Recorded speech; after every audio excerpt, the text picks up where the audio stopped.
Welcome to the Human Capital Innovations Podcast. We're your source for personal, professional, and organizational growth and development, where we share original research, explore industry trends, and interview executives and thought leaders from across the globe. We hope you join us often for practitioner-oriented content around all things related to leadership, HR, talent management, organizational development, and change management.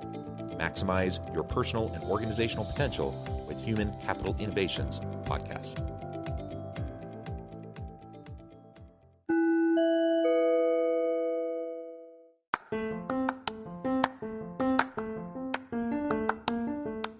If you enjoy the Human Capital Innovations Podcast, enjoy ad-free listening by going to the Patreon page, and please consider contributing even at the producer or sponsorship level. And please leave a review. Thank you for your support.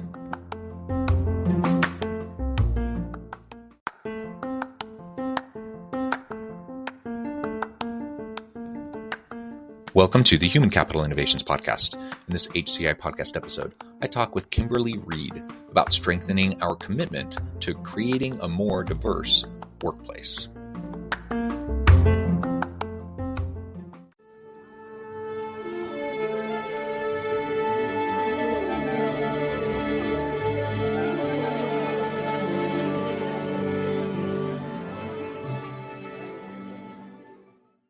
Kimberly Reed, welcome to the Human Capital Innovations Podcast. Hello, Jonathan. Well, thank you for having me. This is great. It is a pleasure, and I like the energy. Today, we're going to be talking about strengthening our commitment to creating a more diverse workplace. And I'm just really thrilled to have the chance to talk with you. You're joining us from New Jersey. I'm south of Salt Lake City in Utah. And you have a lot of expertise in this area, so it's going to be a fun conversation. As we get started, I wanted to share Kimberly's bio with everybody. Kimberly Reed is an award-winning international speaker, author, corporate trainer, and diversity, equality, and inclusion executive with more than 20 years in HR, talent recruitment acquisition, diversity, equality, and inclusion expertise. Kimberly has successfully countermanded inadequate and or troublous diversity practices by designing, building, leading, and shaping dynamic, high-performing work cultures. She is founder and CEO of Redevelopment Group, a cutting-edge, multidisciplined diversity, equality, and inclusion solutions firm. She's the author of Optimists Always Win, Moving from Defeat to Life's C-Suite. Fantastic background. It's a pleasure to have you. Anything else you would like to share with me or my listeners by way of your background before we dive on in? No, I want to, well, you know what? I just lied. One of the things I do want to share about the book that is so important to me. 100% of the proceeds are going to two cancer charities. So the more books we sell, the more people we bless. So yes, Optimists Always Win is on Amazon and where all books are sold. So thank you so much, John, for mentioning that. And I love my work. I love what we are blessed to do every single day to really just make diversity, equality, inclusion, and belonging a better place in some of today's leading companies and in companies all over the world. And actually, I wanted to start because oftentimes when we talk about DEI initiatives, a lot of people frame that acronym as diversity, equity, and inclusion. You very specifically diverge from that and call it diversity, equality, and inclusion. Maybe just speak to that for a moment. Sure. So, and things have changed since then too, because we have another focus in belonging. So John, it's diversity, equality, inclusion, and belonging for us. What I will say is that why many companies are not successful in this space is because they forget a very important part of the formula, and that is belonging. That means the B. The reason why we transition from equity to equality is the feel of the word. Equity to us and to many of our clients felt very money driven. Right? If you hire more people of color, there's going to be something affected by the dollar. And that didn't feel good for a lot of people, and especially in conversations about equity. although that's not what the definition of equity is, but that's what it felt like in a lot of conversations we were having, specifically after the unfortunate murders of George Floyd and countless others. So one of the things that we said is that, and I've always felt this way, even in my corporate career in diversity, is that equality is the goal. We want equality in the workplace for all people, right? Yes, diversity focuses on women and people of color. However, we also want to be inclusive in our work and to ensure that there is equality for all. That's why we're so intentional, John, about putting, oh, you can't see it here really, a little bit, equality in the work that we do, and why we do it, quite frankly. Yeah. Okay. Well, thank you. That's interesting to see that difference, and you have good reasons for that. Let's talk now about how HR leaders can help their organizations strengthen that commitment to creating a more diverse workplace. Yeah. So, I mean, the rhetoric is increasingly there. I think just from a PR standpoint, most organizations nowadays recognize that they better say something in response to like the George Floyd incident or some of these other, social disruptions that happen that people are upset about. Organizations recognize, okay, we probably need to address this in some way. We probably need to at least on the face of it look like we are striving to be an inclusive company, so on and so forth. So the rhetoric is getting there. The problem is, in my view, we're often not walking the walk. So we're saying nice things, but we're not actually doing the things that need to happen in order to actually drive change and to disrupt the systems of inequity and inequality, and to really create a level playing field, one that's inclusive for everyone. So what, if I'm an HR leader or, a leader in an organization doing HR things, what can I do to help the organization strengthen that commitment to diversity, equity, inclusion, and belonging? That's a great question, John. And I will tell you that there's a flurry of new DEIB imperatives, right, that have ranged from symbolic to systemic. And creating an inclusive culture is very important to the success of DEIB efforts and will benefit engagement, innovation, and productivity. And I think that CEOs, HR leaders are understanding that fact better, right? Just because of the heightened awareness that we have in this space, right? Whether it was ignited, which I believe that it was stronger. It was ignited after the murders of George Floyd and countless others, of course. But diversity has always been important. Diversity has always and should be a business imperative, right? I'm not suggesting that to connect money to it or people's, or executive comp, because we've had conversations about that all the time. But what I am saying is that I think that every executive, HR leader needs to evaluate their executive team. Do they portray DEIB? See, the makeup of your executive team is a huge signifier, right, to the rest of your workforce. Not to mention our stakeholders, customers, partners, etc., the board, right? And it's because at top, and it's the top management of a company that speaks volumes, John, about the culture, right? So to foster a company culture where every voice is welcome, heard, and respected, we need to understand what does the company and what does that senior leader, because it starts a lot from the top, but the work gets done in the middle. We could talk about that too. But is that what is it portraying? What is the culture? HR leaders, you have to assess and have to understand what that is before you can venture in this work. That's why, John, we don't touch a client without doing a DEIB organizational assessment. If they don't agree to that, that's okay, right? We're not the firm for them. But what happens with HR leaders, going back to my point, is that most often, employees quit jobs because they don't feel like they can bring their authentic self to work, and uniquenesses are not appreciated and valued.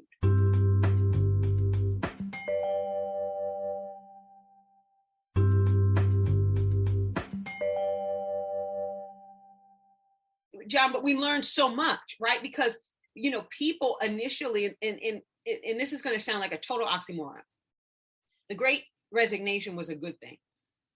It really shook companies up to understand why people leave, why people stay, and right now, why people don't want to go back inside, right? Because now we're having, now COVID is still here and alive and well, but companies are now saying it's time to go back.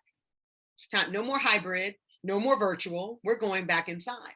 So I think it's a multi-pronged approach. And to kind of summarize, John, it is really looking at diversity and what does your company and your executive leadership portray, one. Two, it is about culture. What is the culture of the organization, right? And do you recruit and attract, I know we're going to talk about that, more people in a culture that perhaps needs some development, some information, some engagement, some innovation, right? Or some form of kind of revitalization of sorts, right? So, so I think that it's very important that, lastly, that HR leaders, CEOs, they have to identify DEIB as a strategic priority. If it is not a strategic priority, John, this work is pointless. Or to hire us or any consultant to help them move forward, it's a waste of investment because it has to be a strategic priority in order for it to thrive. There we go. I completely agree. And it's so frustrating, again, when you see the lip service, or maybe an organization brings in a consultant and they craft the language. I'm a believer in the power of language. And so crafting a good, compelling, inclusive language is important.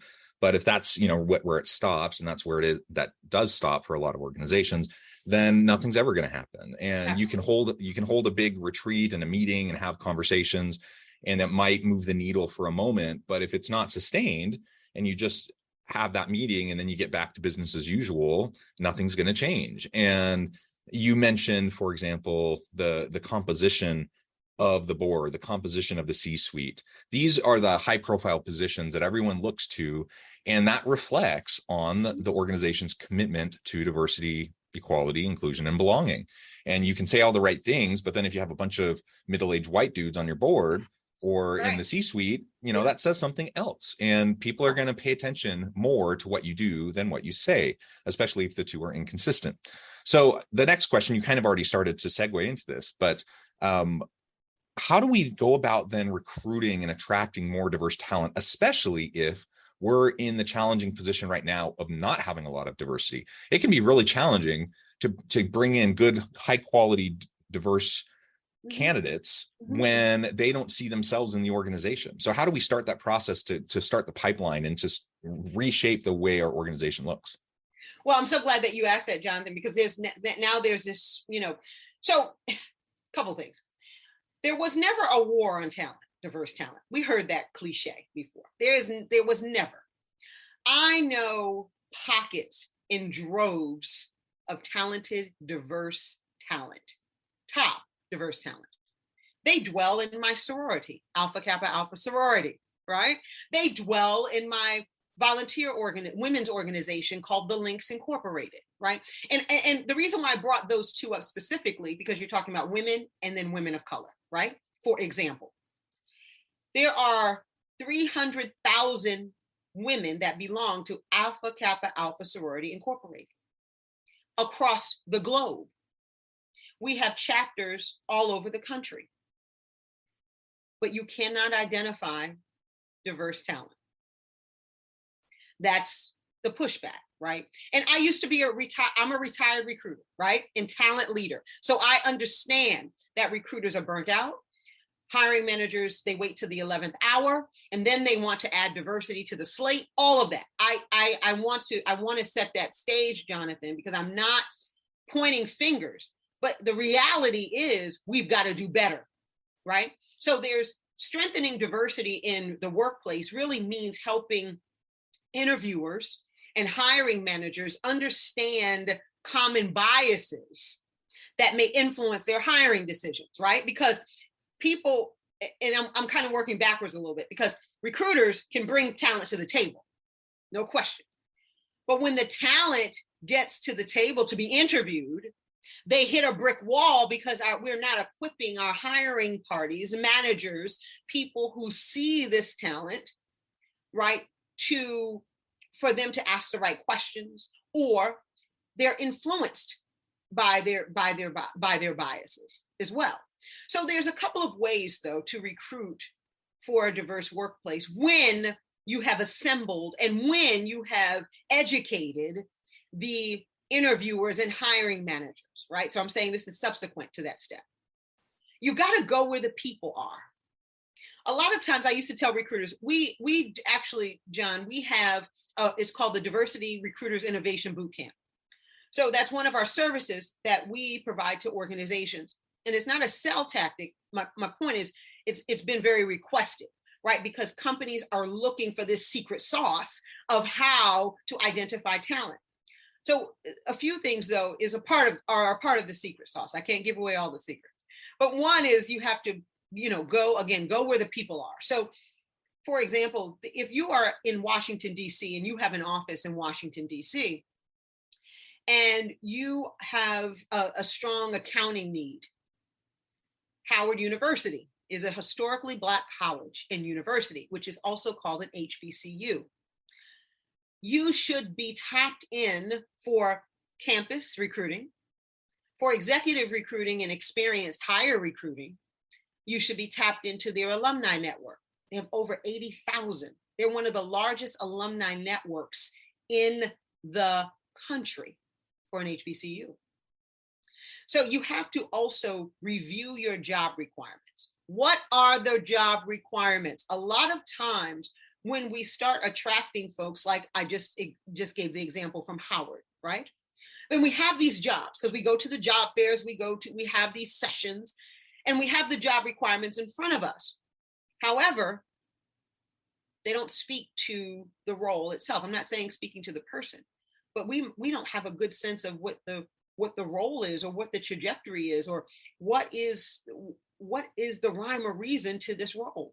And diverse talent, this is proven, and this is also driven by research. They want to feel not only that there's a success blueprint, but they want to feel valued. And if your job requirements are not clear, and you're hiring a person, any person, but specifically of color, how can that person win if the job requirements are unclear? Also, you have to reflect diversity at all stages of the recruitment process. It cannot be, John, in the beginning, we're going to focus on diversity and we're going to attract diverse talent.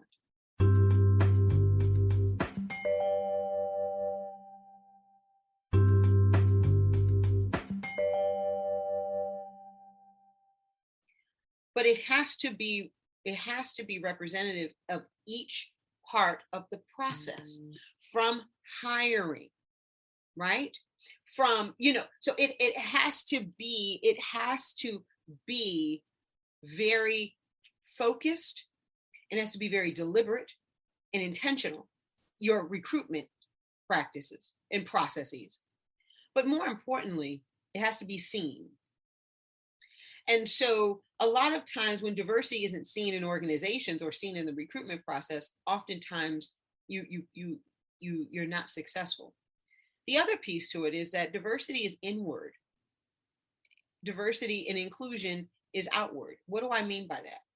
Diversity is in our companies, right?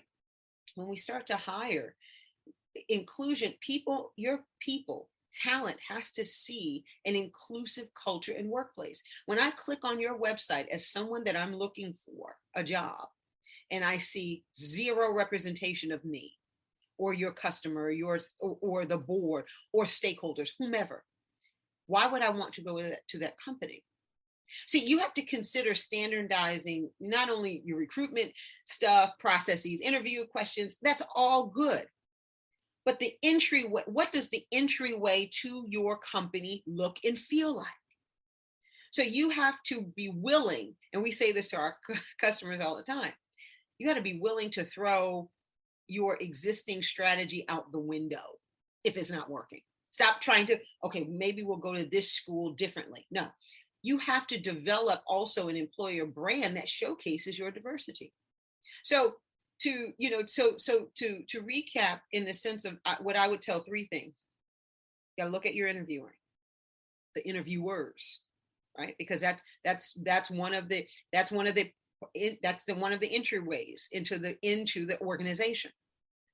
Is your culture ready for it? You have to ask yourself simultaneously with number one. Two, you have to go where the people are, period. Recruiters have to be more innovative, more creative. Leverage LinkedIn, for example. I know that people say, oh God, no. LinkedIn is one of the best places where you can get the talent that you're looking for because you know the caliber of the talent, right? And 9 times out of 10, you know the caliber of the talent. What I also would say, you have to go where the diverse talent is. HBCUs, alumni associations, traditional colleges. For example, Temple University in Philadelphia, just using that as an example. They have a wonderful, not only alumni, but they have many different chapters of NABA, of the National Black MBA, HAKU, which is Hispanic MBA, right? They have all of these great chapters, but we don't tap into them, John, because we're not looking for them. So we have to do a better job. And I'll just add to that. I think those are some really great strategies as we go through the recruitment process, the hiring process, and really integrating DEIB into the systems, the policies, practices, procedure, the culture of the organization. So all that's super important. Just one other quick comment on that. If you're looking to hire a diverse team, and let's say you're in your headquarters is in a location that, there's not a ton of diversity in the local population. Does that mean, that it's still fine for you to just have mostly like straight cisgender white dudes in your organization? No, I mean, the answer should be no. And the last couple of years have taught us many things, but one of the things it's taught us is that remote work works for a lot of people. And so if we break down the geographical barriers to hiring and recognize that, there are going to be great people, good talent, diverse talent, yes, that may not be in our metropolitan area, that may not be in commuting proximity. And maybe we want an all-in-person workplace or a hybrid workplace. But I would challenge you to think, there's lots of benefits to flexible remote work arrangements. One of the huge benefits is the potential for increased DEIB strategy and effort. So I'll just throw that out there as another thing to noodle on and to really contemplate. Yeah. And I'm glad that you said that, because I would love to, I have a great example. I have a client in Kansas City. So it's tough because in Kansas City, a lot of students don't want, or a lot of interns, for example, because you also need to think about that, because if you hire folks from funnels of intern programs. So for example, Inroads is I am an Inroads alum. It is for people of color. Young people in high school, you start in high school, you have, you're honors student, or, you're a bright star, right? And you're a part of this organization throughout until you graduate college. So guess who was the recruiting us from Inroads? PricewaterhouseCoopers, right? Then you had the Deloittes of the world. The reason why I bring that up is because sometimes you have to go back a bit to get to where you were just talking about. And with my client, one of the things that we are going to do is we're going to start a really robust internship program for next year, because you want to get some of those students that are graduating college and moving home, right? But they're moving home to find a job. Oh, well, come work here and we pay well. So also too, John, I think it's creating this robust mentorship program too. You've got to create a robust mentorship program inside your organization for organizations that are in a tough demographic, that perhaps doesn't mean that they can't be successful. It just means that they have to dial up their creativity a little bit. Yeah. All great points, Kimberly. It's been a real pleasure. I know at the time I'm going to have to let you go here in just a minute, but before we wrap up, I wanted to give you a chance to share with listeners how they can connect with you and where they can find your book, and then give us a final word on the topic for today. Absolutely. Wonderful. So you can reach me. Our website is www.theredevelopmentgroup.com. We also have Optimus Always Win is available on Amazon. We also have a really great, cool website, www.optimusalwayswin.com. You can find me on LinkedIn. I'm real simple with my social media handles. It's Kimberly S. Reed, all social media handles. And the final thing that I will say, and what I say, John, to every client that comes to us for the first time, be kind to yourselves. Right. I know that's not anything deep or very, or academically driven. Right. But it is, you have to be kind to yourselves in this work because it is a journey. Right. But you also have to be real with yourself.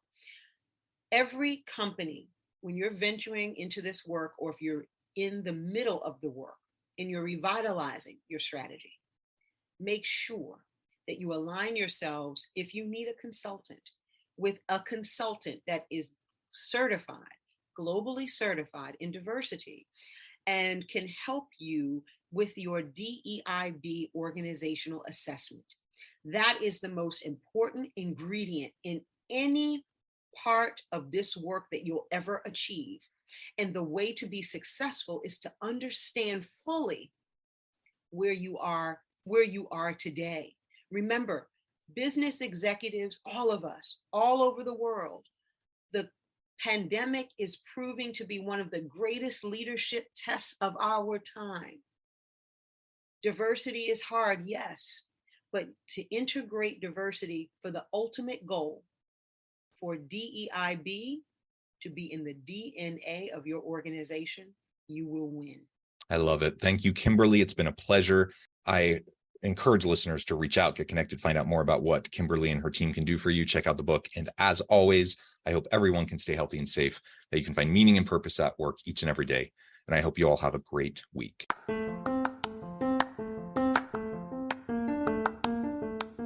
you enjoy the Human Capital Innovations podcast?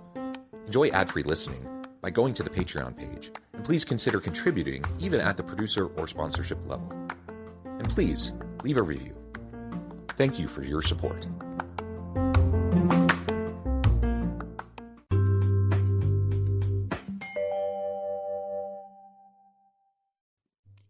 Thanks again for joining us for this episode of the Human Capital Innovations Podcast. I hope you stay healthy and safe and that you have a great week.